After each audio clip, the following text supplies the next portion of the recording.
இன்னைக்கு டேட் வந்து மார்ச் 20. இன்னைக்கு நம்ம முக்கியமான விஷயங்களை பேசலாம். இப்ப பேசுங்க, மெய்யமை பேசுங்க. மெய்யமை கேட்டுச்சா? எஸ், அவங்க பேசிட்டு இருந்தாங்க. ஏப்ரல் 13, 19 ஜாலியன் வாலாபாக் அப்படிங்கிறது இருக்கு. ஸோ மார்ஷியல் லா அப்படிங்கிறது இருக்கு. மாண்டேக் ஜேம்ஸ் போர்ட் சீர்திருத்தம் இருக்கு. ரவுலட் ஆக்ட் இருக்கு. அந்த மாதிரி. ஓகேம்மா, இப்போ நம்ம இப்படிதான் பண்ணணுமா? சரி, ஓகே. அப்போ எழுதி வச்சிருப்பீங்க, கூடுதல் விஷயங்கள் எழுதி வச்சிருப்பீங்க. ஸோ இன்னைக்கு நமக்கு ராஜேஸ்வரி என்ன பண்ணியிருக்கிறாங்க, 9:30 இப்போ வரைக்கும் ஆமாம், இதில் இந்தியன் பாலிட்டியில் ஆர்டிகிள் 1 22 வரைக்கும் பார்த்துருக்குறாங்க. 1 22 வரை அப்படின்னா ஞாபகம் வச்சு ரேண்டமாக சார் என்னால் ஒரு 10 தான் நான் வேகமாக எடுக்க முடியும்னு யாராவது இருக்கீங்களா? 2 பேருக்கு தான் வாய்ப்பு. நான் ஆர்டிகிள் 1 10 வரைக்கும் அல்லது 11 வரைக்கும். யாராவது குயிக்கா? அப்படி யாரும் இல்லையா? ஆன்லைன்லயே ராஜேஸ்வரி நானே சொல்லாமா? குட், சொல்லுங்க குயிக்.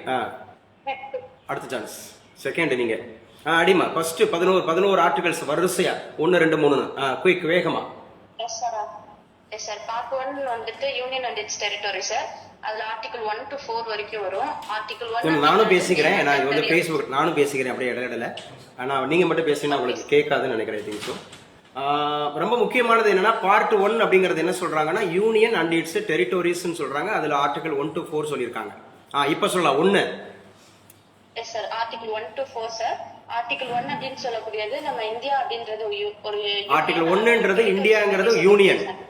இந்தியாங்கிறது ஒரு யூனியன் அப்படின்றது சொல்றாங்க. இந்தியா என்று பாத்தீங்கன்னா அது பல்வேறு மாநிலங்களுடைய ஒருங்கிணைவு அப்படி சொன்னாங்க. United States of India. India is a union. அந்த யூனியனுக்கு ஒரே ஒரு தலைவர் அப்படின்னா பிரசிடென்ட் அப்படிங்கிறது அந்த ஹோல் அப்படிங்கறத எடுத்துக்கிறோம். ஓகே, 2 குயிக்கா. ஆர்டிகல் 2 அப்படின்றது வந்துட்டு establishment of new states sir. Establishment of new states அப்படிங்கறது தான் ஆர்டிகல் 2. சரியா? Parliament can create new states. அதுக்கு என்ன சார் மெஜாரிட்டி வேணும் அப்படின்னு கேட்டா simple majority enough. Majority can be classified into 3. The first majority அப்படிங்கிறது வந்து சிம்பிள் மெஜாரிட்டி, செகண்ட் மெஜாரிட்டிங்கிறது special majority, and third one majority with state consideration. So இதை நீங்க வந்து பாத்தீங்கன்னா ஃபார்மேஷன் ஆஃப் நியூ ஸ்டேட்ஸ் அப்படிங்கிறதுக்கு சிங்கிள் மெஜாரிட்டி அப்படிங்கிறது எனஃப். ஒரு single majority. Okay, article 2 3. Yes sir, article 3 அப்படின்னு சொல்லக்கூடியது ஸ்பிளிட்டிங் ஆஃப் ஆல்ரெடி இருக்கக்கூடிய ஸ்டேட்ஸ் வந்து ஸ்பிளிட் பண்ணலாம், ஸ்டேட்ஸ் வந்து அனெக்ஸ் பண்ணலாம், அதே மாதிரி நேம்ஸ் வந்து ஆல்டரேட் பண்ணலாம், பவுண்டரிஸ் அப்படின்றத வந்து எக்ஸ்டெண்ட் பண்ணலாம் சார். ஆமாங்க. ஸோ ஆல்ரெடி இருக்கக்கூடிய மாநிலத்தை கிளாஸ் போயிட்டு இருக்குல்ல, ஆன்லைன்ல நான் இருக்கேனா? கிளாஸ் போயிட்டு இருக்கா? Yes sir. ஓகேம்மா, கட் ஆயிடுச்சுன்னா கூப்பிட்டுருங்க. ஆமா, ஆர்டிகல் அந்த மாதிரி இருக்கக்கூடியது நமக்கு 3 என்ன சொல்லுதுன்னா ஏற்கனவே இருக்கக்கூடிய மாநிலங்களை பிரிக்கலாம், அல்லது பிரிந்து இருக்கக்கூடிய மாநிலங்களை ஒன்னா சேர்க்கலாம், அல்லது வந்து பாத்தீங்கன்னா பெயர் மாற்றலாம், அல்லது டெரிட்டோரி கூட சேஞ்ச் பண்ணலாம். டெரிட்டோரினா எல்லை பகுதியை சேஞ்ச் பண்ணிக்கலாம் அப்படின்ற மாதிரி இருக்கக்கூடியது. So okay, fine. Article 4. Yes sir, article 4 அப்படின்றது வந்து ஆர்டிகல் 2லையும் 3லையும் சொல்லப்படாத விஷயங்கள், அடிஷனல் இன்ஃபர்மேஷன்ஸ் எல்லாம் டீல் பண்றது ஆர்டிகல் 4 சார். ஓகேங்க, சொல்லப்படாத டெல்ட் ஆர் நாட் டெல்ட் அப்படிங்கிற மாதிரி இருக்கக்கூடிய கூடுதல் விஷயங்களை பத்தி பேசுறதுக்கு நமக்கு என்ன சொல்லியிருக்கிறாங்க, ஆர்டிகல் 4 சொல்லியிருக்கிறாங்க. முடிஞ்சுங்க. இதான் part 1, union and it's territories. இதுக்குள்ள ஏகப்பட்ட விஷயம் நம்ம பேசணும். அப்ப யூனியன் அண்ட் இட்ஸ் டெரிட்டோரிஸ்ங்கிற போது மாநிலங்கள்லாம் எப்படிங்க உருவாச்சு, என்ன அது வந்து இப்போ மொழி அடிப்படையில் உருவாயிருக்கு அப்படின்னு கேட்டா அப்ப என்னென்ன கமிட்டிஸ் இருக்கு, 1948 என்ன கமிட்டி, 1953 என்ன கமிட்டி, 1956 என்ன ஆக்ட், இதை பத்திலாம் நம்ம படிக்கணும். சரிங்களா?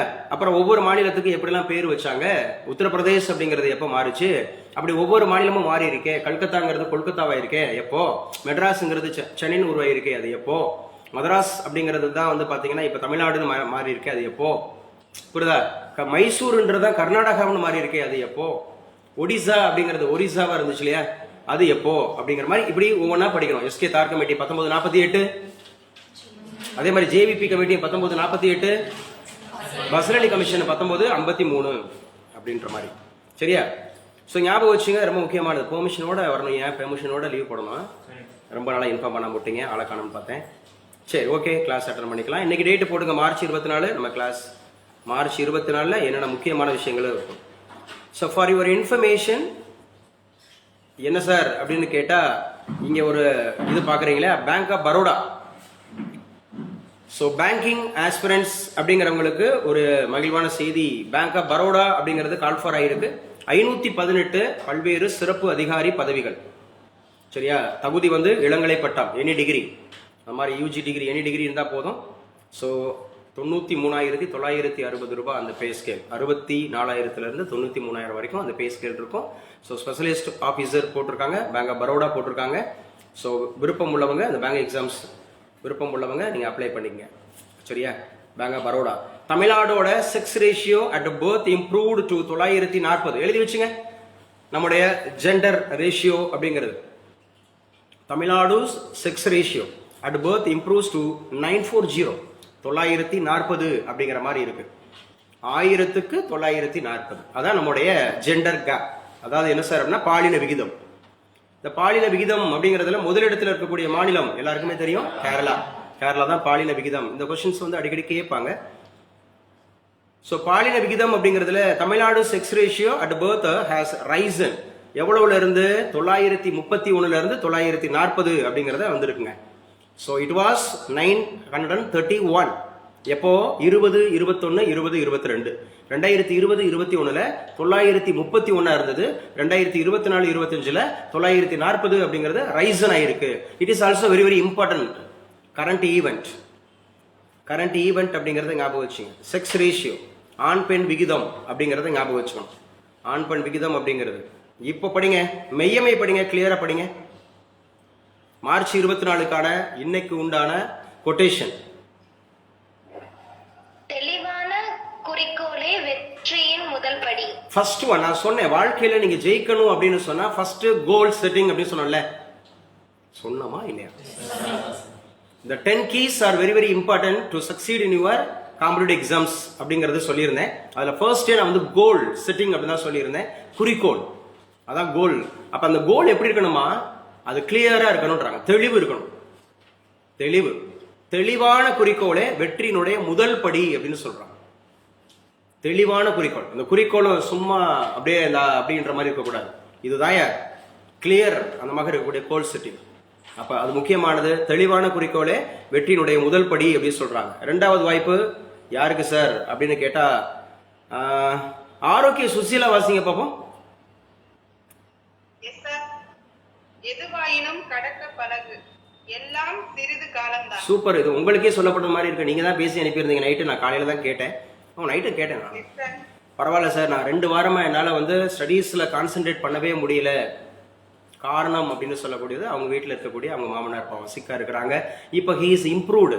சார் நீங்க சொன்னீங்க ஏதோ எல்லாம் சரியாயிடும் அப்படின்னு சொல்லிட்டு, சரி ஆயிடுச்சு அப்படின்னு சொல்லி ஒரு நம்பிக்கையா பேசி அனுப்பியிருந்தீங்க. நானும் super, Jesus Christ bless you all அப்படின்னு போட்டு அனுப்பியிருந்தேன். இது உங்களுக்கு தான். எதுவாயினும் கடக்க பழகு. அப்படிதான் சில நேரங்களில் வீட்டில் வந்து நமக்கு ஒரு சோர்வு வரும். யாராவது சிக் ஆயிட்டாங்கன்னா நமக்கு சோர்வு வரும். ஒரு கடினமான சூழல் மாதிரி தெரியும். எதுவாயினும், whatever it is, whatever it is அப்படிங்கிறது just go on, just move on, கடக்க பழகு. எல்லாம் சிறிது காலம்தான், எல்லாம் சிறிது காலம்தான். பைபிள் சொல்லியிருக்கோம் இல்லையா? நீங்க படிக்கிற பைபிள், உங்ககிட்ட இருக்க பைபிள் சொல்லும். அதாவது நம்முடைய திராணிக்கு மேலாக சோதிக்கிற காரியம்ன்றது நடக்காது. திராணிக்கு மேலாக, திராணினா என்ன? திருப்பதி.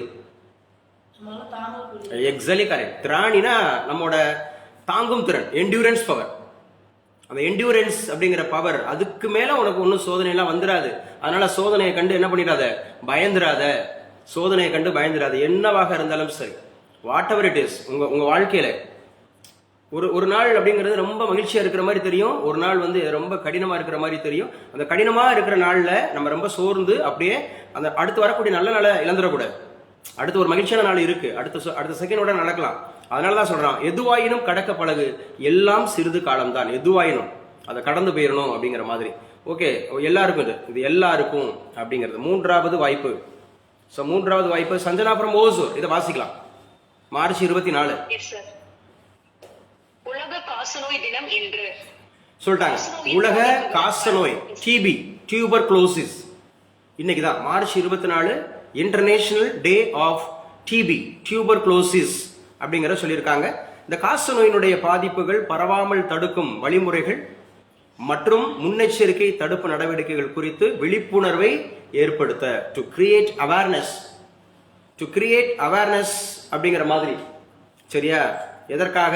இந்த டிபி, டியூபர்குலோசிஸ் அப்படிங்கிற மாதிரி இருக்கக்கூடியது. மார்ச் 24ஆம் தேதி உலக காசநோய் தினம் கடைபிடிக்கப்படுகிறது அப்படிங்கிறத சொல்லியிருக்கிறாங்க. உலக காசநோய் தினம் அப்படின்னு சொல்லியிருக்கிறாங்க. காசநோயை உண்டாக்கக்கூடிய பேத்தோஜனோட பேர் என்ன? மைக்கோ பாக்டீரியம் டியூபர்குலே. மைக்கோ பாக்டீரியம் டியூபர்குலே. அது வந்து ஆக்சுவலா அது பர்டிகுலரா அது பாக்டீரியாவா இல்ல ஆல்கேவா இல்ல ஃபங்கையா இல்ல வைரஸா? பாக்டீரியா. அப்ப உலகில் தோன்றிய முதல் உயிரினம்னா இது பாக்டீரியா. பாக்டீரியாவோட ஃபாதர்னா யாரு? ஆண்டன் லியூவான் காக். பாக்டீரியாவோட ஃபாதர் ஆண்டன் லியூவான் காக் அப்படிங்கிறது. So study deals with bacteria, bacteriology. Bacteria அப்படிங்கிறது வந்து ப்ரோகேரியேட்டா யூகேரியேட்டா? ப்ரோகேரியேட். நாமெல்லாம் யூகேரியேட். ப்ரோகேரியேட்டுக்கும் யூகேரியேட்டுக்கும் Vanaraja Tirunelveli the basic and important distinguish வேறுபாடு. ப்ரோகேரியேட்டுக்கும் யூகேரியேட்டுக்கும் மேஜரான ஒரு வேறுபாடு இருக்கு. தெரியல? கௌதம் ஃப்ரம் மதுரை ஆலய காணோம். 3 வருஷம் எதாவது சொல்ல ட்ரை பண்றீங்க. ஓகே, அதாவது வந்து எக்ஸாக்ட்லி கரெக்ட். என்ன சார் அப்படின்னு சொன்னா பார்ட்லி அப்படிங்கிறத விட இது என்ன சார் அப்படின்னா immatured, underdeveloped, immatured or primitive stage. எது? நியூக்ளியஸ். நியூக்ளியஸ் வந்து பிரிமிட்டிவ் ஸ்டேஜில் இருந்துச்சுன்னா அது வந்து ப்ரோகேரியேட் வகையை சார்ந்தது. உட்கரு. அந்த உட்கரு அப்படிங்கிறது வந்து மெச்சூரிட்டி ஸ்டேஜ். அது முழுமையடைந்த நிலையில் இருந்துச்சுன்னா அதுக்கு தான் வந்து பாத்தீங்கன்னா யூகேரியேட். நம்மலாம் யூகேரியேட். ப்ரோகேரியேட், யூகேரியேட். லாவண்யா ட்ரை பண்ணுமா? ப்ரோகேரியேட் யூகேரியேட் அப்படிங்கிறது ஒரு பேசிக் எக்ஸாம். டிஸ்டிங்யூஸ் பிட்வீன் ப்ரோகேரியேட் அண்ட் யூகேரியேட்னு சொன்னோம் இல்லையா? அதோடு கூட ரிபோசோம்ல ஒரு வேறுபாடு இருக்கு இவங்க 2 பேருக்கும். Ribosome 70s 80sங்க. யாருக்கு? ப்ரோகேரியேட்டுக்கு வந்து 70s, யூகேரியேட்டுக்கு வந்து 80s அப்படிங்கறத ஞாபகம் வச்சுங்க. It is also very very important அப்படிங்கறத ஞாபகம் வச்சுக்கணும். ஸோ இதெல்லாம் இன்னைக்கு உண்டானதுல ரொம்ப முக்கியமான காரியங்கள் அப்படிங்கறத நம்ம பார்ப்போம். முக்கியமான காரியங்கள். ஸோ மார்ச் 24 அப்படிங்கிறத ஞாபகம் வச்சு. மார்ச் 24. ஸோ இன்னைக்கு உண்டான பேப்பர் இருக்கான்னு செக் பண்ணிக்கிறோம். நடந்து முடிஞ்ச இந்த மாதிரி தேர்வுகள் உங்களை எல்லாமே எழுதிட்டீங்களான்னு பார்த்துக்குங்க. டெஸ்ட் வைக்க எழுதிட்டே வாங்க. டெஸ்ட் வைக்க 23ஆம் தேதி கரண்ட் அஃபேர்ஸ் நம்ம பார்க்காம இருக்கிறோமோ? 23 பார்க்காம இருக்கிறோம்ல? 23, 24 ரெண்டுமே பார்க்கணும். அப்போ நம்ம 23, 24 நம்ம ரெண்டுமே பார்க்கணும். ஃபர்ஸ்ட் 24 பார்த்து முடிச்சிடுவோம். 24 அப்படிங்கிறது. So yesterday I was in chief guest. Viksit Bharat அப்படிங்கிறது it is conducted by central government, ministry of youth and sports. Viksit Bharat நம்ம already we know that. What is the meaning of Viksit Bharat? 2047 developed India 100th year independence அப்படிங்கிறதுல 100th year 100வது ஆண்டு அப்படிங்கிறத celebrate பண்ணும் விதமாக மத்திய அரசு விக்ஷித் பாரத் அப்படிங்கிறதுல கிட்டத்தட்ட நேற்று ஒரு 60 participants from Ramanathapuram, Sivaganga and Pudukkottai டிஸ்ட்ரிக்ட்ல இருந்து 60 கல்லூரிகள் இருந்து, ஸோ 60 கல்லூரிகள்ல இருந்து மாணவர்கள் வந்து கலந்துக்கிட்டாங்க. விக்ஷித் பாரத் குறித்து ஒரு பார்ட்டிசிபென்ட் 3 நிமிஷம் பேசணும். 3 நிமிஷம் அதில் அழகா பேசினாங்க நிறைய மாணவர்கள். 3 பேர் மொத்தம் 11 பேர், 10 பேர் செலக்ட் பண்ணோம். அதில் ஒரு பிஎட் காலேஜில் இருக்கக்கூடிய ஒரு டீச்சரும் கலந்துக்கிட்டாங்க. நிறைய நல்லா பேசினாங்க. விக்ஷித் பாரத் கட்டாச்சப்பா. விக்ஷித் பாரத் அப்படிங்கிறது வந்து உங்க எல்லாருக்கும் தெரியும். மினிஸ்ட்ரி ஆஃப் அந்த நேரு விவேகேந்திரா and ministry of youth and sports affairs அவங்க மூலமா நடத்தப்பட்ட அந்த நிகழ்வு அப்படிங்கிறது 2047க்குள்ள நம்ம என்ன பண்ணிடணும் அப்படின்னா இந்தியாவை ஒரு வளர்ச்சி அடைந்த இந்தியாவா கொண்டு போகணும்.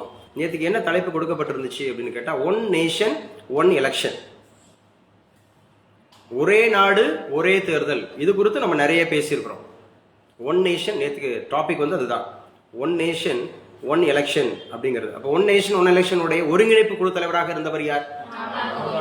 முன்னாள் குடியரசுத் தலைவர் ராம்நாத் கோவிந்த். ஏதோ பக்கத்து வீட்டுக்கார மாதிரி ராம்நாத் கோவிந்த் சொல்லக்கூடாது. அவர் ஆல்ரெடி ஒரு புரோட்டோகால்ல இருந்துட்டு அவர் வந்து என்ன இருக்கிறாரு. ஸோ முன்னாள் குடியரசுத் தலைவர் மாண்புமிகு அல்லது மிஸ்டர் ராம்நாத் கோவிந்த். நீங்க வாட்டுங்க யாருப்பா அப்படின்னு கேட்டா ராம்நாத் கோவிந்த். நம்ம பக்கத்து வீட்டு கோவிந்த் சொல்ற மாதிரி சொல்லக்கூடாது. முன்னாள் குடியரசுத் தலைவர் ராம்நாத் கோவிந்த் அப்படின்ற அந்த டெக்கோரம் மெயின்டைன் பண்ணி அந்த புரோட்டோகால் அவருக்கு என்ன அந்த புரோட்டோகால் இருக்கோ அதுக்கேற்ற மாதிரி பேசணும். Okay, good. இது 2029 தேர்தலில் பிரதிபலிக்கும் அப்படிங்கிற மாதிரி சொல்லியிருக்கிறாங்க. தொகுதி மறுசீரமைப்பு 848 தொகுதிகள் அப்படிங்கிற ஒரு கூடுதலான விஷயங்கள் அதுவும் வைக்குது அப்படின்னு சொல்லிட்டு ஞாபகம் வச்சுக்கோங்க. ஸோ கரண்ட் அஃபேர்ஸில் இன்னைக்கு நல்ல முக்கியமான விஷயம் என்னன்னா, டெல்லி நீதிபதிக்கு எதிரான விசாரணை தீவிரம். எழுதி வச்சுங்க. விசாரணை அப்படிங்கிறது enquiry against Delhi judge, Delhi உயர்நீதிமன்றத்தினுடைய ஜட்ஜு தேஷ்முகி. Who is he? என்ன வர்மா? யஷ்வந்த் வர்மா. எஸ், யஷ்வந்த் வர்மா அப்படிங்கிறவரு என்ன பண்ணியிருக்கிறார்? துறை ரீதியான விசாரணை அப்படிங்கறத சொல்லியிருக்கிறாங்க. அவர் வீட்டில் கோடிக்கணக்கான பணம் எரித்து தீயூட்டப்பட்டிருக்கிறது. ஸோ நிறைய பணம், கோடிக்கணக்கான பணம். எப்ப சார் அப்படின்னா மார்ச் 14ஆம் தேதி டெல்லி உயர்நீதிமன்ற நீதிபதி யஷ்வந்த் வர்மா அவருடைய இல்லத்துல ஓர் அறையில் தீ விபத்து ஏற்பட்டது. அங்கு தீயணைப்பு வீரர்கள் தீயை அணைத்த போது பாதி எரிந்த 4 அல்லது 5 மூட்டைகளில் கட்டுக்கட்டாக பணம் இருந்தது கண்டறியப்பட்டது. இந்த விவகாரம் தொடர்பாக விசாரணை மேற்கொள்ள உயர்நீதிமன்ற தலைமை நீதிபதி, எழுதி வச்சுங்க, தேவேந்திர குமார் உபாத்யாயா. நம்ம உபாத்யாயா மட்டும் சொன்ன கடைசியா, ஆனா அவருடைய ஃபுல் நேம் அப்படிங்கிறது Devendra Kumar Upadhyaya. So at present chief justice of Delhi high court, Delhi ஹைகோர்ட்டினுடைய தலைமை நீதிபதி அப்படிங்கிறது தேவேந்திர குமார் உபாத்யாய. அதே மாதிரி நம்முடைய உச்ச நீதிமன்ற தலைமை நீதிபதி at present 51 Sanjiv Khanna. So இவங்களை என்ன பண்ணியிருக்கிறாங்க? நியமிச்சிருக்கிறாங்க. இந்த விவகாரம் தொடர்பாக விசாரிக்கிறாங்க அப்படிங்கிறத நம்ம பார்க்கணும். இந்த விவகாரம் தொடர்பாக விசாரிக்கிறாங்க. அப்ப டெல்லியில இது முக்கியமா நடந்திருக்குது. சரியா? எனது இல்லத்தின் அறை அல்லன்றாங்க. அது எனது இல்லத்தின் அறை அல்ல, எனது இல்லத்தின் அறை அல்ல அப்படின்னு சொல்லிட்டு அவர் சொல்லியிருக்காரு. பண மூட்டைகளை காட்டவில்லை, பண மூட்டைகளே காட்டவில்லை அப்படின்னு சொல்லியிருக்காரு. 5 அல்லது 6 அந்த மூடைகள் இருக்கு. சரி, இப்ப இவர் என்ன பண்ணாங்க? எந்த அந்த மாதிரி உயர்நீதிமன்றத்துக்கு இவருக்கு டிரான்ஸ்பர் கொடுத்தாங்க? அலகாபாத் உயர்நீதிமன்றம். அலகாபாத் உயர்நீதிமன்றம் அப்படிங்கிறது, அலகாபாத் தற்போது என்ன நகரம் அறியப்படுது? பிரயாக்ராஜ். பிரயாக்ராஜ் அப்படிங்கிறது அலகாபாத் உயர்நீதிமன்றம் எப்போது ஏற்படுத்தப்பட்டது? 1866. உயர்நீதிமன்ற சட்டம் எப்ப? 1861. அப்படி உருவான முதல் 3 உயர்நீதிமன்றங்கள் என்ன? 1862 மெட்ராஸ், பாம்பே, கல்கட்டா. தற்போது உயர்நீதிமன்றங்கள் மொத்தம் எத்தனை இருக்கு? 25. தற்போது இந்தியாவில் இருக்கக்கூடிய உயர்நீதிமன்றங்கள் எண்ணிக்கை 25 அப்படிங்கிறது. சரியா? நம்ம உயர்நீதிமன்றம் எப்ப ஆரம்பிக்கப்பட்டது? 1862. நல்ல வயத்தர சொல்லுங்க. 1862. நமக்கு உயர்நீதிமன்ற கிளை அப்படிங்கிறது இருக்கா? இருக்கு. எங்க இருக்கு? மதுரை மாநகர், மதுரையில இருக்கு. எந்த வருஷத்துல இருந்து இருக்கு? 2004ல இருந்து இருக்கு. 2004. இதெல்லாம் திருப்பதி அண்ட் ரஞ்சிதா நல்லா கேட்டு வச்சுக்கணும், நல்லா படிக்கணும், திரும்ப நல்லா படிக்கணும் என்ன சொல்லியிருக்காங்க அப்படின்னு சொல்லிட்டு. அப்ப இதுதான் முதல் பக்க செய்தியில இருக்கு. யஷ்வந்த் வர்மா அவரை ஞாபகம் வச்சுங்க. யஷ்வந்த் வர்மா அப்படிங்கிறவரை ஞாபகம் வச்சுங்க. அடுத்த நியூஸ் என்ன சார் இன்னைக்கு முக்கியமானது? வெறிநாய் கடி பாதிப்புகள். எழுதி வச்சுங்க. தற்போது சமீபத்தில் அதிகமா இதுக்கான நடவடிக்கைகள் எடுத்துட்டு வர்றாங்க. ராபிஸ் அப்படிங்கறத ஞாபகம் வச்சுக்கணும். வெறிநாய் கடிக்கு அந்த ராபிஸ் அப்படிங்கிற மருந்தை கண்டுபிடிச்சவர் யாரு? லூயிஸ் பாஸ்டியூர் அப்படிங்கிறவர் தான் வெறிநாய் கடி அப்படிங்கிறது. பிளேக் நோய் ஏற்படுத்தக்கூடிய அந்த உயிரினம் இது. அது ராட், எலிதான் பிளேக் நோய் அப்படிங்கறத உண்டாக்குது. சரியா? அப்ப காலரா உண்டாக்குறது யாரு? விப்ரியோ காலரே. அனாப்ளஸ் அந்த மஸ்கிட்டோ, ஃபீமேல் மஸ்கிட்டோவா? சரி, மஞ்சக்காமலையால் அதிக பாதிக்கப்படக்கூடிய உறுப்பு எது? லிவர், கல்லீரல் அப்படிங்கறத ஞாபகம் வச்சுக்கணும். லிவர், ஹெப்பாடைட்டிஸ் பி அப்படிங்கிறது வகை அப்படின்னு சொல்றாங்க. சோ அதிகரிக்கும் வெறிநாய்க்கடி பாதிப்பு, மழை, வெள்ளம், அடர்பனி ஆகியவற்றை தொடர்ந்து, அதாவது டிசாஸ்டரை தொடர்ந்து மக்கள் எதிர்கொள்ள அனைவரும் தயாராகி வரும் நேரத்தில் திடீரென்று ராபிஸ் எனப்படும் வெறிநாய்க்கடி பிரச்சனை தலைதூக்கியுள்ளது. ஆடு, மாடு, பூனை, நாய், குதிரை, பாருங்க, ஆடு, மாடு, பூனை, நாய், குதிரை, குரங்கு, கீரி, வௌவால், ஓநாய், நரி ஆகிய உயிரினங்களில் ஏதேனும் ஒன்று மனிதரை கடித்தாலும் கூட ராபிஸ் பாதிப்பு ஏற்பட வாய்ப்பு உண்டு. It is not only by talk. So it may be a chance. யாரு? ஆடு கடிச்சாலும், மாடு கடிச்சாலும், பூனை கடிச்சாலும், குதிரை கடிச்சாலும், குரங்கு கடிச்சாலும், கீரி கடிச்சாலும், வௌவால் கடிச்சாலும், ஓநாய் கடிச்சாலும், நரி கடிச்சாலும். அப்ப கேள்வி, இதுல இருந்து ஒரு கேள்வி உருவாகலாம். பின்வரும் எந்த உயிரினம் சரியா, கடித்தாள் அப்படிங்கிறது. அதுல நாய் இல்லாம இருந்துச்சுன்னு வச்சுங்க, நாயை கண்டா கள்ளகானான்ற மாதிரி, நாய் தானே ரேபிஸ்ன்னு சொல்லியிருப்பாங்க. அப்ப இந்த இடத்துல குதிரையை கூட கொடுத்துருக்கலாம், குரங்கை கொடுத்துருக்கலாம், ஓநாய் கொடுத்துருக்கலாம், நரி கொடுத்துருக்கலாம். அனைத்தும் சரினோட நீங்க ஆன்சர் இருந்திருக்கும். நாளையும் கொடுத்துவிட்டு ஐயோ என்னடா அது கன்ஃபியூஷன் ஆயிரும் நமக்கு. என்ன அனைத்தும் சரி, ஏன்னா நான் சொன்னது பூரா இருக்கு. ராபிஸ் பாதிப்பு ஏற்பட வாய்ப்பு உண்டு. ஆயினும் மனிதர்களுடன் மிகவும் நட்பாக பழகி வரும் நாய்களிடம் கடிபடுவதன் மூலமே அதிகமான ராபிஸ் பாதிப்புகள் ஏற்படுகிறது. குறிப்பிடத்தக்கது. மிகவும் நட்பாக பழகி வரும். இது ஒண்ணும் பண்ணாதுங்க. என்ன இது ஒண்ணும் பண்ணாங்க, தூக்கி உள்ள வச்சிடணும், எஃப்ஐஆர் ஃபைல் பண்ணிடணும்.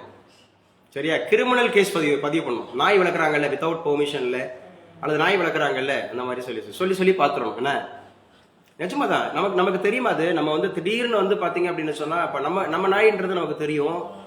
திடீர்னு அது நம்ம நாயின்றது தான் ஒருத்தவங்களை அப்படியே கடிச்சு கொதறி பண்ணிச்சு. அந்த அம்மா சாப்பாடு துணியை காயப்போட்டு போயிருக்கு. மாடியில அது 2 நாயை இது பண்ணியிருக்காங்க, கழுத்துல கவிரிச்சு பயங்கரமா இது பண்ணி வச்சுட்டு. சரியா, நாய்கள் ஜாக்கிரதை. Beware of dogs, beware of dogs, beware dogs அப்படிங்கிற மாதிரி. ராபிஸ் நோயின் காரணமாக எஸ் சார், இப்போ இந்த டாக்ஸ்க்கு நம்ம வேக்சினேஷன் போட்ட பிறகு அது கடிச்சாலும் அது வருமா? ஆமா, அது வரும். சரியா, ஆனா அது தடுப்பு தாங்க. Prevention is better than cure அப்படிங்கிறது. வேக்சின் போட்டா ஆக்சுவலா வந்து பாதிப்பு ஏற்படாது. அதனால பயமுறுத்துறதுக்கு நான் சொல்ல வரல, ஆனாலும் கொஞ்சம் தவிருங்கன்றதுக்காக சொல்ல வரேன். டொமஸ்டிகேஷன் அப்படிங்கிறது சில நேரங்கள்ல ஒருவேளை அது அந்த நாய் கடிச்சதுனால உங்களுக்கு வந்து என்னல்ல உயிர் பாதிப்பு இல்லைனாலும் கூட ஒரு ஒரு பகுதியை பிடுங்கி எப்படியே கவிட்டு போயிருச்சுன்னா ஃப்ளஷ். நிறைய அந்த மாதிரி டொமஸ்டிக் டாக்னு வளர்க்குறாங்க பயங்கரமா. பக்கத்து நாய் கடிச்சிருச்சா? அந்த ஆல்ரெடி அடிச்சு ஓடியாந்து அவனை கடிச்சிச்சோ. பாருங்க, 43 பேர் மரணம் அடைந்திருக்கின்றனர். 4,80,000 பேர் நாய்க்கடிக்கு ஆளாகியதில் உரிய நேரத்தில் தடுப்பூசி செலுத்திக் கொள்ளாதது போன்ற காரணங்களால் 43 பேர் மரணம் அடைந்திருக்கின்றனர். இவ்வாண்டில் முதல் 2.5 மாத காலத்தில் 1,18,000 பேர் நாய்க்கடிக்கு ஆளாகியதில் 4 பேர் மரணம் அடைந்திருக்கின்றனர் என்பது கூட கவலையளிக்கக்கூடியதாக இருக்கிறது. இது முக்கியமானதுங்க. கவனமா இருங்க. அப்ப Meyyammai, according to your statement you are சரியா. ஸோ யூ ஹேவ் ஒரு பெட்டாக்னு நினைக்கிறேன் உங்க வீட்டில் இருக்கு. வாங்கலான் இருக்கீங்க, எச்சரிக்கை பார்த்துக்குங்க. இந்த நாய் வளர்க்குறதுல கொஞ்சம் கவனமா வாங்குங்க. பக்கத்து வீட்டுக்காரரை கடிக்க விட்டுறாதீங்க, நம்ம பாதிப்பு அந்த மாதிரி வந்துடும். ஓகே, அடுத்து எழுதி பாருங்க. CJI seeks details of courts at Justice Varma's house. எழுதி வச்சுங்க. நம்ம chief justice of India already பார்த்தோம். தமிழ்ல யாரு? சஞ்சீவ் கண்ணா விசாரிக்கிறார். யாருடைய கேஸ? யஸ்வந்த் சர்மா. எந்த மாநிலத்துல? டெல்லி உயர்நீதிமன்றத்தினுடைய நீதிபதியாக இருந்தவர் வீட்டுல 5-6 மூட்டைகள்ல பணம். அது என்ன பண்ணிருக்காங்கன்னா, அதை CRPF வந்து அணைச்சிட்டு இருந்திருக்காங்க. அந்த தீயணைப்பு படைத்துறையினர் அணைச்சிட்டு இருக்காங்க. என்னடா அதை அணைச்சு பார்த்தா ஃபுல்லா பணமா எரிஞ்சு இது மாதிரி பண்ணிருக்க வச்சிருக்கு. அது எங்க வீட்டோட அறை அல்லன்னு சொல்லி அவர் சொல்றாரு. முழு பூசணிக்காய் என்னமோ சொல்லுவாங்கல்ல, டேஸ்ல மறைக்கிற மாதிரி திடீர்னா வச்சிருப்பாங்க அந்த மாதிரி சொல்லி. NEP is unconstitutional, promotes commercialization, says educationalist. எழுதி வச்சுங்க. New education policy 2020.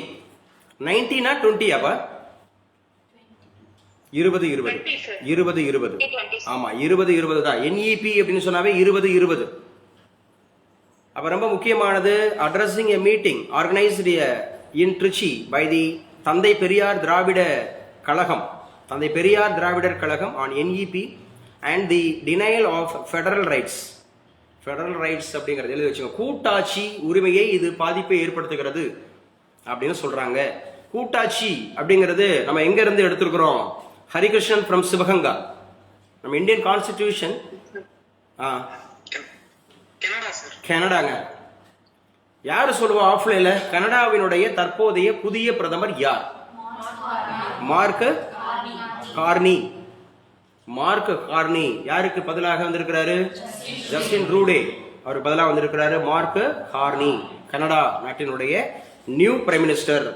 அப்ப இது ஆர்டிகல் 14 இருந்து 21 வரைக்கும் இந்தியன் கான்ஸ்டிடியூஷன் இதை வந்து எதிர்க்குதுங்கன்னு சொல்றாங்க. 14 வயலேட் பண்ணுதான். எதை வயலேட் பண்ணுது? People and violate articles 14 and 21. Article 14ஐயும் 21ஐயும் இது வந்து பாதிப்பை ஏற்படுத்துகிறது. இப்போ ஆர்டிகல் 14 நமக்கு தெரியும், all are equal before law, right equal வரும். 21 உங்களுக்கு தெரியும், 21 அப்படின்னு சொன்னாவே இது பர்சனல் லிபர்ட்டி, பர்சனல் லிபர்ட்டி. இது ரெண்டையுமே பாதிப்பை ஏற்படுத்துதுங்க. நீங்க சொல்ற அந்த நியூ எஜுகேஷன் பாலிசி, புதிய கல்விக் கொள்கை அப்படிங்கிறது. நேற்று கூட ஒரு தம்பி அழகா பேசினார், ஒன் நேஷன் ஒன் எலெக்ஷன் பேசும்போது முக்கியமான ஒரு விஷயத்தை மென்ஷன் பண்ணார். இது வந்து ஆர்டிகல் 83, ஆர்டிகல் 172, அதுல 2 ரீஃபார்ம் கொண்டு வர வேண்டி இருக்குன்னு சொன்னார். ஆர்டிகல் 83 நீங்க போய் கன்சிடர் பண்ணுங்க. ஆர்டிகல் 83 நடத்தி இருக்கிறோம், அப்படித்தானே? எல்லாருக்கும் சொல்லுங்க, ஆன்லைன்ல பாலிட்டி படிச்சவங்க போறான். ஆர்டிகல் 83 சொல்லியிருக்கோம், ஆர்டிகல் 172 சொல்லியிருக்கோம். 83ங்கிறது பார்லிமெண்ட்டுக்குள்ள வரும், 172ங்கிறது சட்டமன்றத்துக்குள்ள வரும். 172ன்றது சட்டமன்றத்துக்குள்ள வரும். ஸோ அங்கே முக்கியமான விஷயங்கள் பாருங்க, இது என்னென்ன கேட்டிருக்காங்க அப்படிங்கிறத பாருங்க. அடுத்த நியூஸ், பெட்டி பொலிட்டிக்ஸ். அது என்னங்க பெட்டி? பெட்டினா தெரியுமில்ல, பெட்டி கேஷ், பெட்டி கடை. பெட்டி கேஷ்னா என்ன? இருங்க ஒரு நிமிஷம், இங்க ஃபாலோ பண்ணிட்டு இருக்கேன். இங்க ஸ்ரீநிதி சௌமியா பிகாம் கிராஜுவேட் பேசிட்டு இருக்காங்க. what do you mean பெட்டி கேஷ்? ஸ்மால் அந்த மாதிரி இருக்கக்கூடிய ஸ்மால் எக்ஸ்பென்சஸ் மெட் டே பை டே அப்படின்னு சொல்றது. டீ வாங்கினது, ஸ்டாம்ப் வாங்கினது, போஸ்டல் வாங்கினது, ஸ்டேஷனரி வாங்கினது, குட்டி குட்டியா இந்த ஒரு 50 ரூபாய்க்கு, இந்த ஒரு 70 ரூபாய்க்கு, அந்த மாதிரி. அதுக்கு ஒட்டுமொத்தமா சொல்லக்கூடிய ஒரு குறிப்பிட்ட பணத்துக்கு என்ன பேரு? சரி, என்ன அக்கௌண்ட்ல இது வரும்? சரி, இப்ப பேசுங்க. ஆன்லைன்ல யாரோ சார் அப்படின்னு சொல்லி பேச ஆரம்பிச்சிங்க. இது நான் என்ன சொல்றது, அந்த நாம்ஸ் ஆஃப் அக்கௌண்ட்ஸ், என்ன அக்கௌண்ட்ஸ் இதுக்கு பேரு? Exactly correct. கிளாப் பண்ணுங்க. பெட்டி கேஷ் புக், பெட்டி கேஷ் புக் அப்படின்னு தனியா மெயின்டைன் பண்ணுவாங்க. பெட்டி கேஷ் புக் அப்படிங்கிறது தனியா பண்ணுவாங்க. பெட்டி அப்படின்னு சொன்னாவே ஸ்மால்னு அர்த்தம். பெட்டி கடைன்னு சொல்றாங்கல்ல, பெட்டி கடை அப்படிங்கிறத இங்கிலீஷையும் தமிழையும் கலந்து சொல்றோம். பெட்டினாவே ஸ்மால்னு அர்த்தம், அது இங்கிலீஷ் வேர்டு. அதே மாதிரி பாக்ஸ்னு ஒன்று இருக்குல்ல, இருக்கு இல்லையா? பாக்ஸ்னா என்ன? தப்பாவா? பெட்டி இல்லையா அது? சரி, அப்ப ஞாபகம் வச்சுங்க, பெட்டி பாலிடிக்ஸ். எதங்க இந்த பெட்டி பாலிடிக்ஸ் சொல்றாங்க? Delaying the census aids politicization of determination, சரியா, delimitation issues. The impressive gathering in Chennai on March 22 which brought together leaders from several states including 4 chief ministers. எழுதி வச்சுங்க. அதாவது யாருக்கு எதிராக இது கூடுனாங்கன்னா, மத்திய அரசாங்கம் தற்போது கொண்டு வரக்கூடிய தொகுதி மறுசீரமைப்பு 848 தொகுதி ஆக்க போறாங்கல்ல, அதை எதிர்த்து என்ன பண்ணாங்க அப்படின்னா, கிட்டத்தட்ட ஒரு 24 கட்சிகள் 4 சிஎம். எதை sir? To extend the freeze on the number of parliamentary constituencies based on the 1971 census for another 25 years. எழுதி வச்சுங்க. கடைசியா இது எந்த வருடம் கொண்டு வரப்பட்டிருக்கிறதுனா 1971. சட்டநாதன் ஆணையம் எந்த வருஷம்? 1971. எஸ், 1971. அதே மாதிரி கருக்கலைப்பு தடை சட்டம் எப்ப? 1971. Abortion prohibition act 1971. பங்களாதேஷ் சுதந்திரம் பெற்ற ஆண்டு எப்ப? 1971. 1971. இதெல்லாம் முக்கியமானது. 1971 முக்கியமானது. 25 வருஷம் அந்த census ஓகேனாங்க. echoes a similar resolution passed in the recent meeting of parties in Tamil Nadu which proposed a 30-year extension. 30 வருஷம் ஆக்குங்க. This concept of a freeze is not new. It was implemented through the 42nd amendment. எழுதி வச்சுக்கலாம். 42nd amendment. It is very very important amendment in Indian constitution. It is also known as mini constitution. எழுதி வச்சுங்க. 42வது amendment முக்கியமான amendment. Ranjitha note எடுத்துக்கணும், ரொம்ப முக்கியம். இதை எழுதாம விட்டுறக்கூடாது. 42வது அமெண்ட்மெண்ட்ன்றது மினி கான்ஸ்டிடியூஷன், அதாவது குட்டி அரசியலமைப்பு சட்டம்.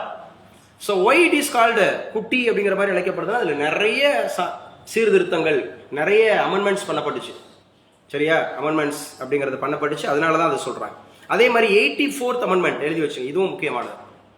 84th அமெண்ட்மெண்ட் 84வது சட்ட திருத்தம், இதுவும் இது சம்பந்தப்பட்டது தான் அப்படின்னு சொல்றாங்க. 2026 வரைக்கும் இது ஃபாலோ பண்ணப்படணும் அப்படின்னு சொல்லியிருக்கிறாங்க. ஸோ இதெல்லாம் பார்த்துங்க, யார் யார் இந்த மீட்டிங்கில் கலந்துட்டு இருக்கிறா அப்படிங்கிறது ஞாபகம் வச்சு. அடுத்த லட்சிங்க, யாருமா இவங்க? Violinist RK Sriram Kumar. இவருக்கு என்ன விருது கொடுத்துருக்குறாங்க? சங்கீத கலாநிதி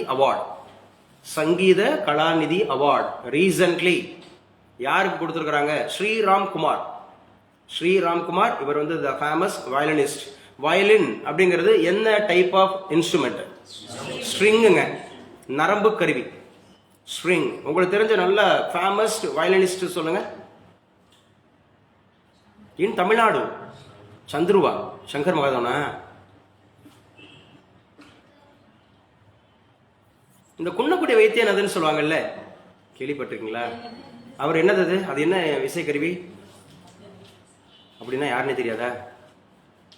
ஒரு ஐயா நல்ல பட்டையெல்லாம் போட்டு, இருங்க காமிக்கிறேன், அவரை காமிக்கிறேன், இந்த உங்களோட போர்டில் காமிக்கிறேன், டிஜிட்டல் போர்டில் காமிக்கிறேன். அவர் அதிகபட்சமாக நிறைய போட்டித் தேர்வில் அவரை பற்றி கேட்டே இருந்தாங்க. சரி, தபைலால யார் இந்தியாவிலே ஃபேமஸ்? ஜாகிர் ஹுசேன்.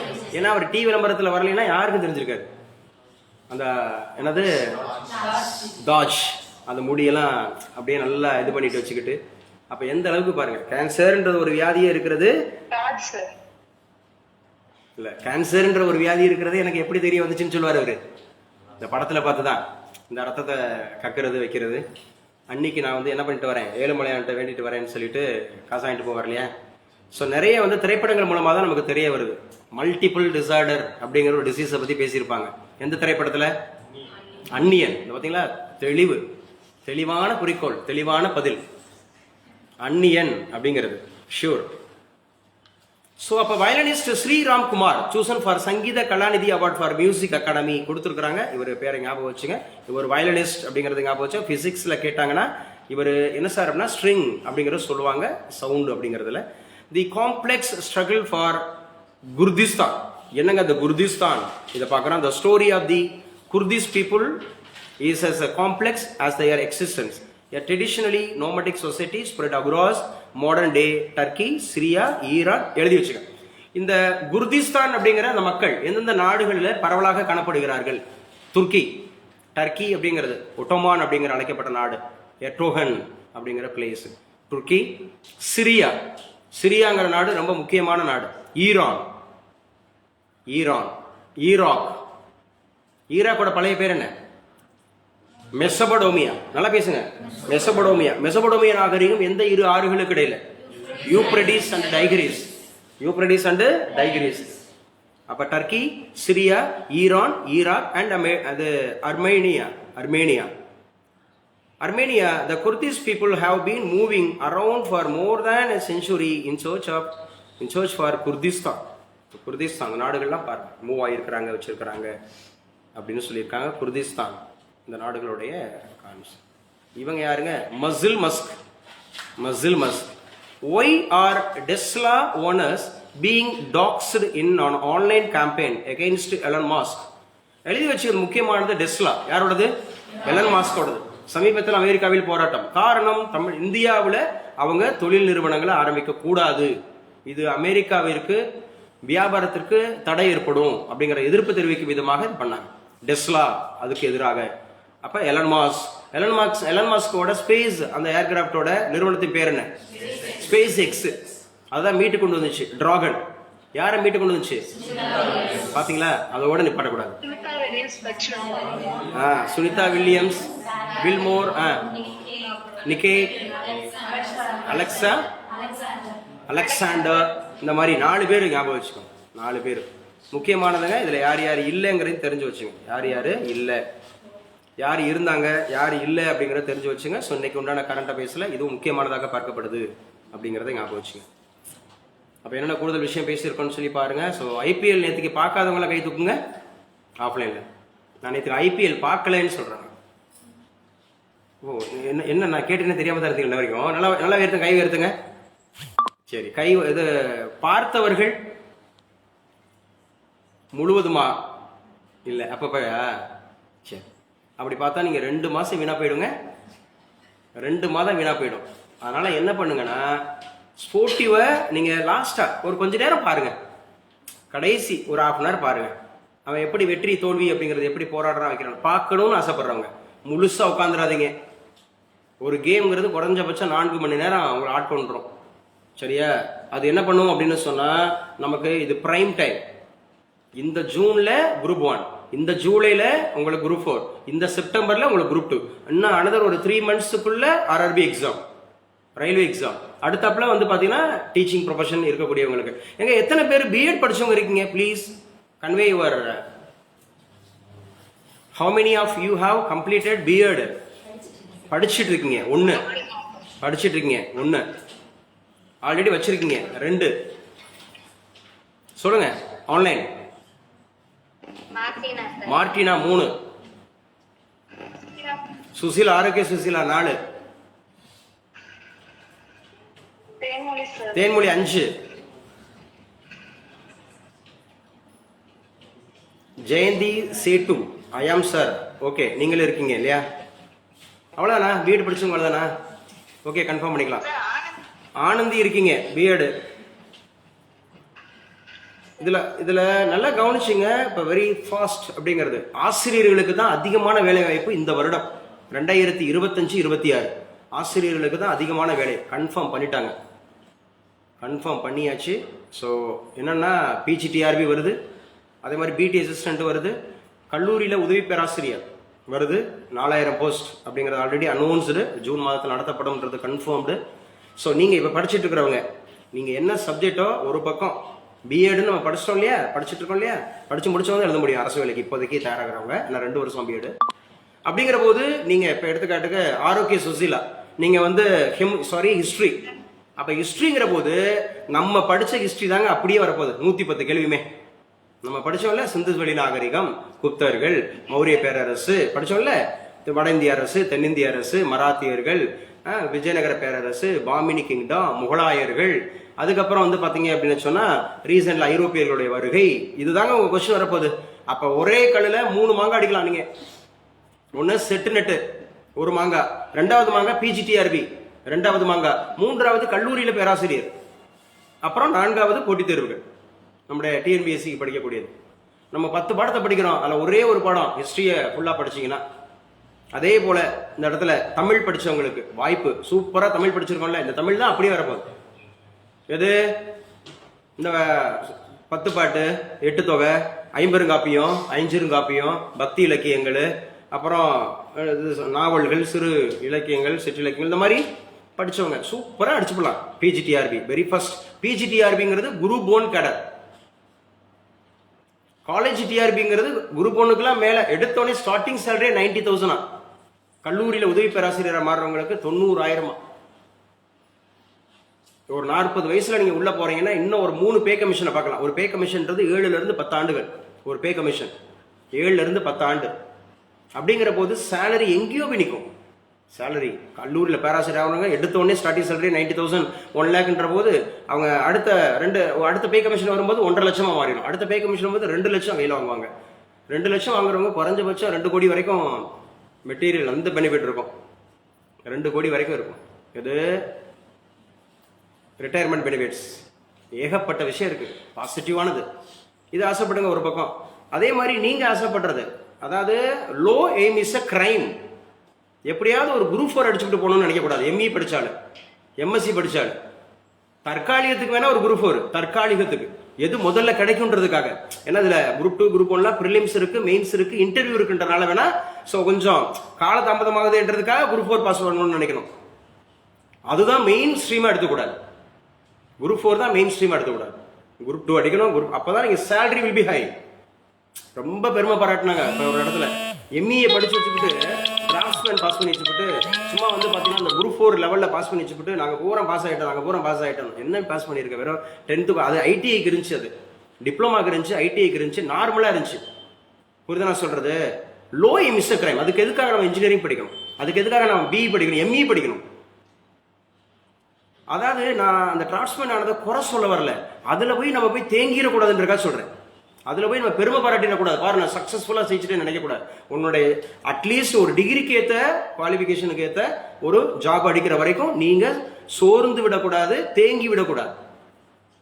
குரூப் 4ன்றது வச்சுக்கங்க. ஏன்னு கேட்டால் இம்மீடியட் ஜாப். இந்த வருஷத்தில் எனக்கு வேலை 2025 நான் சேலரி வாங்கணுன்றவங்களுக்கு குரூப் 4. ஆனால் 2026 நான் மெயின்ஸும் பாஸ் பண்ணுவேன். குரூப் 2ல குரூப் 1ல மெயின்ஸ் பாஸ் பண்ணுவேன். ஒரு வங்கியில் ஒரு அதிகாரியாக மாறுவேன் அப்படின்ற மாதிரி எடுத்தீங்கன்னா வெல் அண்ட் குட். இல்லைன்னு வச்சுக்கல, தேங்கிடுவீங்க. Our aim should be high. A lofty aim inspires us to do the greater things அப்படிங்கிற கான்செப்டை நீங்கள் நல்லா புரிஞ்சுக்குங்க. ஸோ இதுவும் ரொம்ப ரொம்ப முக்கியமானது அப்படிங்கிறத பார்க்கலாம். ஸோ எவ்வளோ நாட்கள் இருக்குது அப்படின்னு பாருங்கள். எக்ஸாமுக்கு இன்னும் எவ்வளோ நாட்கள் இருக்குது அந்த மாதிரி. இதை பாருங்கள், உங்கள் எதிர்காலத்தை கணிக்க சிறந்த வழி அதை உருவாக்குவதே. ஒவ்வொரு நிமிட உழைப்பு தான் உங்கள் வாழ்க்கையை சிறப்பாக உருவாக்குற ஒவ்வொரு நிமிட உழைப்பு. இந்த நிமிடம் சொல்றாங்க பாருங்க, அதை நீங்க ஷுட் பி நோட்டட். ஒவ்வொரு நிமிட உழைப்பு. நம்ம கொஞ்சோண்டு வெளியில போயிட்டோம் அப்படின்னு சொன்னா கதையா பேசுறது. ஒவ்வொரு நிமிடமும் நமக்கு வேல்யூவானது அப்படிங்கிறத பார்க்கணும். ஒவ்வொரு நிமிஷமும் நமக்கு வேல்யூ. ஸோ இது கரண்ட் அஃபேர்ஸ் அப்படிங்கிறது நம்ம இன்னைக்கு பார்த்து முடிச்ச விஷயங்கள்லாம் பார்த்துங்க வச்சுங்க, என்ன சொல்லியிருக்காங்கன்ட்டுன்னு. கொஞ்சம் வேகமாக அடிச்சுட்டு வரேன், ஏதாவது இருக்கா அப்படிங்கிறத பாருங்க. 23:25 மற்றவங்க நடத்தின அந்த மாதிரி இருக்கிறதுலேயே நான் எடுத்து காண்பிக்கிறேன். சரியா? ஸோ ஓகே, ஒரே ஒரு செகண்ட். ஐஏஎஸ் முதல்நிலை தேர்வு வினாக்கள் தமிழில் தயாரிக்க வேண்டுகோள். ஐஏஎஸ் அது ஒன்லி ஹிந்தி அண்ட் இங்கிலீஷில் தான் இருக்கு. அந்த ஹிந்தியை வேணா தூக்கிடலாம், மற்ற மொழிகளில் கொடுக்க முடியலன்னா அந்தந்த மாநிலத்தில் எழுதக்கூடியவர்களுக்காவது ஒரு அந்த மொழியை சேர்க்கலாம். இப்போ தமிழ்நாட்டிலிருந்து அப்ளை பண்ணுறவங்களுக்கு தமிழ், ஹிந்தி, இங்கிலீஷ் மும்மொழி கொள்கைன்னு கொண்டு வராங்கல்ல, கொண்டு வராங்களா இல்லையா? அப்போ கொண்டு வரலாமா இல்லையா? நீங்கள்லாம் ஆமாம் சொன்னால் தான் பதிவாகப்படும். எஸ் சார், தமிழில் கொண்டு வரலாமா வேண்டாமா? ப்ரிலிம்ஸுங்கிறது அவன் ஹிந்திங்கிறது அவனுக்கு மதர் டங்காகி போயிருது. ஹிந்திங்கிறது அவனுக்கு மதர் டங்கா இருக்கும்போது அந்த ஹிந்தி இருக்கக்கூடிய மாநிலங்களில் எல்லாம் அந்த ப்ரிலிம்ஸை ஈஸியாக அடிச்சுட்டு வந்துடுறான். ப்ரிலிம்ஸில் ஈஸியாக அடிச்சுட்டு வந்துடுறான். நம்ம ஆட்களுக்கு நான் சொல்றது, இந்த மெட்ரிகுலேஷனில் படிக்கிறவங்க இங்கிலீஷையே முழுமையாக படிக்கிறவங்களுக்கு சொல்ல வரல. அரசு பள்ளியில் படிக்கிறவன், அரசு உதவி பெறும் பள்ளியில் படிக்கிறவன், தமிழ் வழியில் படிக்கிறவனுக்கு இங்கிலீஷில் பேசுறதோ எழுதுறதோ கொஞ்சம் தயக்கம் இருக்கா இல்லையா? இருக்கும்ல. ஏன் நேத்திக்கு நான் பார்த்தேன் இது லைவ்ல எப்படி பேசுறதுன்னு தான் யோசிக்கிறேன். சரி, ஓகே. 60 கல்லூரியில இருந்து வந்திருந்தாங்க. 60 கல்லூரி மாணவர்கள்ல மொத்தம் 15-20 பேர் மனப்பாடம் பண்ணிட்டு இருப்பான் போல அந்த ஒன் நேஷன் ஒன் எலெக்ஷனை. ஒரு 30 செகண்ட்ஸ் கூட அவங்களால லைனை பிடிக்க முடியல. திடீர்னு மயக்க வருதுன்றாங்க, தண்ணியை குடுறாங்க, தண்ணி குடிக்கிறான்றாங்க, அச்சச்சோன்றாங்க, மயக்க பிடிச்சிட்டு இப்படிங்கிறாங்க. என்ன நான் வேற அந்த இது லைவ்ல ஆப்பா போயிட்டு இருக்கு, கொஞ்சம் ஸ்டாப் பண்ணுங்க, இல்லைன்னா இல்லை சார் நாங்கள் கட் பண்ணிட்டு தான் நாங்கள் சிடியே போடுவோம். நாங்கள் அப்புறம் நாங்கள் பார்த்தீங்கன்னா நாங்கள் 6 பேர் சீஃப் கெஸ்ட் நாங்கள் பேச வேண்டியது இருக்கு. அவங்கள மோட்டிவேட் பண்ணி எப்படி பேசணும், இப்படி தான் பேசணும், பயப்படாதீங்க. அதில் ஒருத்தர் நம்ம அழகப்பா அரசு கலைக்கல்லூரியினுடைய ஹிந்தி துறையினுடைய துறைத் தலைவர், நாங்கள் என்ன அருவா வச்சிருக்கிறோம், உங்களை வெட்டவா போகிறோம், நீங்கள் பேசுங்க, கிளாஸை நல்லா பேசுங்க, சும்மா பேசுங்கன்னு. அடுத்து செகண்ட் ஆஃப் மதியத்துக்கு மேலே பேசுனாங்க பாருங்க, செமையாக இருந்தது. காலையில் 15-20 பேர் என்னடா பாவமேன்னு போயிடுச்சு. ஒரு 30 செகண்ட்ஸ் அவங்களால மூவ் பண்ண முடியலங்க. காரணம் இங்கிலீஷ். அப்பதான் நான் கூட மேடை ஏறி பேசினேன். இங்கிலீஷ் இஸ் ஜஸ்ட் அது language, it is not a knowledge. நாங்க என்ன, நீங்க தமிழ்லேயே பேசலாம். நீங்க பேச்சு போட்டியில மாதிரி அவர்களே இவர்களெல்லாம் சொல்ல வேண்டாம், ஆன்றோரே போன்றோரே சான்றோரே எல்லாம் சொல்ல வேண்டாம். என்ன கண்டென்ட், 3 நிமிஷம் கண்டென்ட் தான், கிளாரிட்டி தான், கிரியேட்டிவிட்டி தான். என்ன சொல்ல வர, ஒன் நேஷன் ஒன் எலெக்ஷன் என்ன சொல்லுது? இது செலவை குறைக்கிறது 1, ஒரே நேரத்தில் தேர்தல் அப்படிங்கிற போது மற்ற காரியங்களில் கவனம் செலுத்தலாம் 2, ஒரே நேரத்தில் தேர்தல் நடத்துவது என்பது அப்படிங்கிறது பார்த்தீங்கன்னா ஒட்டுமொத்த நாட்டினுடைய வளர்ச்சியை குறிக்கிறது 3, அல்லது வெளிநாட்டுக்காரங்க நம்மளை அச்சுறுத்தல் ஏற்படும் போது அங்கங்க பிரச்சனையில் இருந்தோம்னு சொன்னா அங்கங்க தேர்தல் நடத்திட்டு இருந்தோம்னா அப்படிங்கிற மாதிரி ஏதோ ஒரு காரணத்தை. என்னங்க, நம்ம ஒரு தெரிஞ்சுக்கிட்டதை கலோக்கியில பேசிட்டு போயிடலாமே, கலோக்கியோட பேசலாம். புரியுதுங்களா? காரணம் ஐஏஎஸ் முதல்நிலை தேர்வு வினாக்கள் தமிழில் தயாரிக்க வேண்டுகோள். எத்தனை பேர் ஏத்துக்கிறீங்க? அதுன்னு எப்படின்றீங்க? நல்லா தூக்குங்க. Okay, good.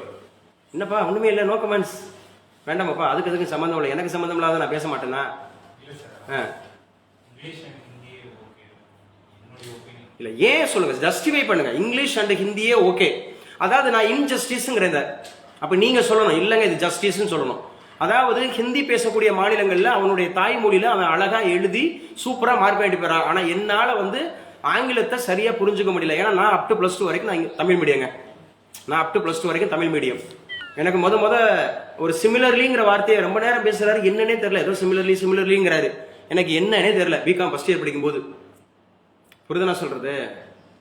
எவ்வளோ பெரிய ஆளாக இருந்தாலும் ஆங்கிலம்ங்கிறது ஒரு சிலருக்கு அது என்ன பண்ணாது, ஃப்ளூயன்சியா வராது, சரளமா பேச முடியாது, தயக்கம் இருக்கும். நமக்கு தெரிஞ்ச கான்செப்டா இருக்கும், ஆனா அவங்க ஆங்கில வழியில படிச்சவங்களுக்கு அது ஈஸியா இருக்கும், நமக்கு கஷ்டமா இருக்கும், பேசுறதுக்கே கஷ்டமா இருக்கும். எங்க யாராவது நீங்க ஒரு 10 நிமிஷம் சரளமா இங்கிலீஷ் பேசுங்க, without hesitation, without grammatical mistakes. தாய்மொழியில பேசுற மாதிரி இருக்காது. If I speak in Tamil, sorry, if I speak in English, it will reach your heart, it will reach your mind. But if I speak in Tamil, it will reach your heart. இருதயத்துல பதிவாகும், அந்த உணர்வு இருக்கும். தாய்மொழியில பேசுறதுங்கிறது உணர்வு இருக்கும், இங்கிலீஷ்ல பேசுறதுல உணர்வு இருக்காது, அது மெமரைஸா இருக்கும். ஆனா நீங்க 142 கோடின்னு வச்சுங்க, 1 கோடி பேர் ஆஸ்பிரண்ட் இருக்காருன்னு வச்சுங்க. ஒரு எடுத்துக்காட்டு சொல்றேன். 6 லட்சம் பேர் தான் எழுதுறான், அது வேற. 10 லட்சம் பேர் தான் எழுதுறான் ஏஎஸ், யூபிஎஸ்சி எக்ஸாமே 10 லட்சம் பேர் தான் எழுதுறான். அந்த 10 லட்சம் பேர்ல ஒரு 6 லட்சம் பேர் 7 லட்சம் பேர் ஹிந்தி தெரிஞ்சவனா இருந்தான்னு வச்சுங்க, மதர் டங்கா இருக்குன்னு வச்சுங்க, தாய்மொழியா இருக்குன்னு வச்சுங்க, அவன் ஈஸியா அடிச்சுட்டு போயிருவான். நம்ம ஆளு கஷ்டப்பட்டு மனப்பாடம் பண்ணணும், அதை கஷ்டப்பட்டு மனப்பாடம் பண்ணணும். நிறைய வில்லேஜ் ஸ்டூடெண்ட்ஸ் வந்து இந்த பேங்க் எக்ஸாம்ஸ் எழுத மாட்டாங்க, எஸ்எஸ்சி எக்ஸாம்ஸ் எழுத மாட்டாங்க, ஆர்ஆர்பி எக்ஸாம் எழுத மாட்டாங்கன்னு ஒரு காலத்துல குற்றச்சாட்டு இருந்தது. காரணம் என்னன்னா தமிழ்ல இல்ல. இன்னைக்கு ஆர்ஆர்பியை தமிழ்ல கொண்டு வந்துட்டாங்க, வெல் அண்ட் குட். எஸ்எஸ்சி தமிழ்ல கொண்டு வந்துட்டாங்க, வெல் அண்ட் குட். புரிதன சொல்றது? போஸ்ட் ஆபீஸை தமிழ்ல கொண்டு வந்துட்டாங்க, வெல் அண்ட் குட். ஏன் யூபிஎஸ்சியை கொண்டு வரக்கூடாது? இல்ல அதனால என்ன இங்க ஆக போகுது? இருந்துட்டு போகுதுன்னு சொல்றீங்களா தம்பி? இருந்துட்டு போகுதுன்றீங்கல்ல, சரியா? அது ஏன் அப்படி இருக்கணும்? அப்போ இங்க எவ்வளவுங்க, நீங்க எத்தனை மாநிலங்கள் பாதிக்கப்படும் தெரியுமா? நீங்க ஹிந்தி பேசக்கூடிய மாநிலங்கள் எடுத்துங்க. தமிழ்நாடு அதுல கிடையாது, எக்ஸப்ஷனல். கேரளா அதுல கிடையாது, தெலுங்கானா கிடையாது, ஆந்திர பிரதேஷ் கிடையாது, புதுச்சேரி கிடையாது, புரிதன சொல்றது? வெஸ்ட் பெங்கால் கிடையாது, மகாராஷ்டிரா கிடையாது. நீங்க ரீஜனல் ஸ்டேட்ஸ் எல்லாம் எடுத்துக்கிட்டீங்கன்னு வச்சுங்களேன், ரீஜனல் ஸ்டேட்ஸ்ல வந்து ஹிந்திங்கிறது கிடையவே கிடையாது. மராத்தி பேசுறான், அங்க ஒடியா பேசுறான், அங்க பெங்காலி பேசுறான், அங்க குடோ பேசுறான், டோக்ரி பேசுறான், மைதிலி பேசுறான், சந்தாலி பேசுறான், கொங்கணி பேசுறான், மணிப்பூரி பேசுறான், நேபாளி பேசுறான், சிந்தி பேசுறான். அவருக்கு குறிப்பிட்ட லாங்குவேஜஸ் இருக்கு. நான் என்ன சொல்றேன், அட்லீஸ்ட் அந்தந்த மாநிலங்கள்ல அவங்க மொழியை சேர்க்கலாம். இல்லைன்னா மும்மொழி கொள்கை வேஸ்ட். என்னை பொறுத்தல, இட் இஸ் மை ஒப்பீனியன். தம்பி சொல்ற மாதிரி அவர் ஒப்பீனியன் சொல்றாருல, இருந்துட்டு போகுது சார், ஹிந்தி அண்ட் இங்கிலீஷ்ல இருந்துட்டு போகுது. ஹிந்தி தெரியுமா உங்களுக்கு? அதனால சொன்னீங்களோ? அதுவும் தெரியாதா? அப்புறம் இருந்துட்டு போகணும்னா அது என்ன கணக்காது? ஒருவேளை நான் ஹிந்தியை நான் வாழ்ற கத்துக்கிட்டேங்க, எனக்கு ஹிந்தி தெரியும், அதனால இருந்துட்டு போகுதுன்னு சொல்லலாம். இருந்துட்டு போகுது அந்த வார்த்தை ரொம்ப ரொம்ப ஆபத்தானது, இன்ஜஸ்டிஸ். அது அடிபட்டு போறேன் பரவாயில்ல, எனக்கு என்ன, அவன் அழுதுட்டு போறான் அப்படிங்கிற மாதிரி நம்ம கொஞ்சம் மற்றவங்களுக்காகவும் குரல் கொடுக்கிறவர்களா இருக்கணும். அட்லீஸ்ட் நீங்க அரசு பள்ளியில படிச்சவங்க வந்து வெளியில வந்து பாருங்க, தடுமாறுறாங்க. எம்பிபிஎஸ் சீட் கிடைச்சிருது, எம்பிபிஎஸ்ல படிக்கிறதுக்கு கஷ்டப்படுறாங்க, அழுது அந்த பிள்ளை. தமிழ்ல படிக்கிறதா, இங்கிலீஷ்லயே டீச் பண்றாங்க, இங்கிலீஷ்லயே இருக்கு, என்னால பிக்கப் பண்ணி வர முடியல. அதே இது தமிழ் எழுத விட்டா, தமிழ் எழுத விட்டா என் உடம்பு, நம்ம தானே தமிழ்ல தானே ட்ரீட் பண்ண போறோம், தமிழ்நாட்டில் தானே ட்ரீட் பண்ண போறோம். ஆமா தானே, இங்கிலீஷை கத்துக்கிறதுல தப்பு இல்லை, பட் தமிழ்லயே அந்த பாடப்பொருள் இருக்கலாம். அதனாலதான் இன்ஜினியரிங்லேயே கொண்டு வந்தாங்க தமிழை. இன்ஜினியரிங் அப்படிங்கிறத நீங்க அண்ணா யூனிவர்சிட்டியில இன்ஜினியரிங் தமிழ்ல படிக்கலாம் கொண்டு வந்தாங்க. முதலுரிமை கொடுத்தாங்க, அதுக்கு முதல் உரிமை கொடுத்தாங்க, ப்ரையாரிட்டி. தமிழ்ல படிப்பவருக்கு முன்னுரிமை. ஏன்னா அவமே லாங்குவேஜ்ப்பா.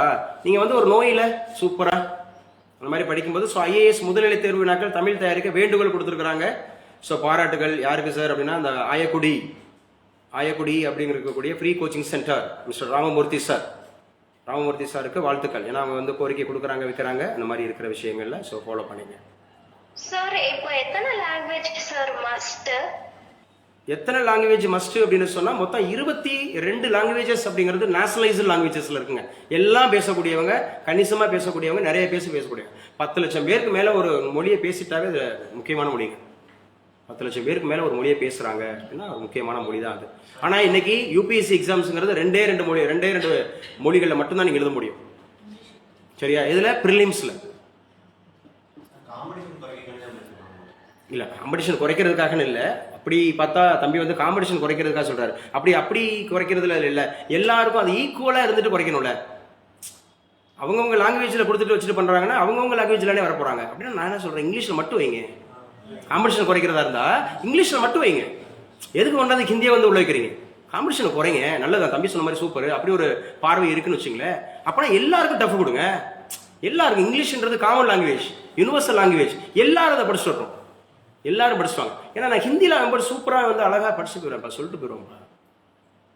இப்ப என்ன கேட்டா, நான் என்னிலிருந்து வரேன், என்ன கேட்டா எனக்கு வந்து தமிழ் வந்து சரளமா வரும். இங்கிலீஷ்னா நான் வந்து பாத்தீங்கன்னா, நான் ஃப்ளூயண்டா இருக்கேன். ஏன்னா கிட்டத்தட்ட நான் 17 வருஷம் பிரின்சிபலா இருந்திருக்கிறேன். நான் எம்ஏ இங்கிலீஷ் படிச்சிருக்கிறேன். நான் டீச் பண்ணிருக்கேன், கிராமர் டீச் பண்ணிருக்கேன். I can speak in English without grammatical mistakes. என்னால அழகா பேச முடியும். பட் என்ன மாதிரி எல்லாரும் பேச முடியுமா? தமிழ் வழியில படிச்சவங்க பூரா பேச முடியுமா? முடியாதுங்க, நிச்சயமா முடியாது. நீங்க இப்ப நான் டிஆர்பிக்கு, காலேஜ் டிஆர்பிக்கு எக்ஸாமுக்கு வந்து நடத்திட்டு இருக்கிறேன். நம்மகிட்ட படிக்கிறவங்க வைக்கிறவங்க, சார் அந்த டிஸ்கிரிப்டிவ் தமிழ்ல எழுதலாமா அப்படின்னு. டிஸ்கிரிப்டிவ் தமிழ்ல எழுதலாமா? ஏன்னா நம்ம எழுதிடுவோம். புரிதனா சொல்றது? சிறு தொழில் முன்னேற்றம் பற்றி விவரின்னு சொன்னா எழுதிடுவோம். ஆனால் நமக்கு வந்து ஸ்மால் ஸ்கேல் இண்டஸ்ட்ரீஸ் அப்படின்ற டெவலப்மெண்ட்டாக நான் யோசிச்சு மனப்பாடம் பண்ணி தெரிஞ்ச வெக்காபுலரியை கிராமட்டிக்கல் இல்லாமல் அதெல்லாம் நான் யோசிச்சு எழுதணும் அந்த மாதிரி இருக்கு வைக்கிறதுன்னு சொல்லிட்டு. ஓகே, ஃபாலோ பண்ணிக்கங்க. என்னமோ கேட்டிங்களப்பா, மெய்யும் ஏதோ கேட்டிங்க எனக்கு, பட் ஐ டிடன்ட் அண்டர்ஸ்டாண்ட். ஆக்சுவலா என்னன்னா இப்ப வந்து இத்தனை லாங்குவேஜ் வந்து ஒரு யூபிஎஸ்சி எழுதுறவங்களுக்கு வேணும் தெரிஞ்சுக்கணும் அப்படின்னு சொல்லுவாங்கல்ல. என்ன கேட்டா அந்த 2 லாங்குவேஜ் சொல்றாங்கல்ல, ஹிந்திங்கிறது நமக்குடைய ஒரு அலுவல் மொழியாக இருக்குது, அது மாதிரி இங்கிலீஷ்ன்றது இருக்குன்னு வச்சுங்களேன். என்ன பண்ணலாம்னா அவரவர் ரீஜனல் லாங்குவேஜஸ். கேரளாவில் ஒரு 1,00,000 பேர் எழுதுறான்னா மலையாளத்தில் நீ எழுதிக்கோ. ஆந்திர பிரதேசத்தில் ஒரு 10 லட்சம் பேர், 2 லட்சம் பேர் 1 லட்சம் எழுதுறான்னா நீ தெலுங்கு எழுதிக்கோ, தமிழ் எழுதிக்கோ அவங்கவுங்க மாநிலத்தில்.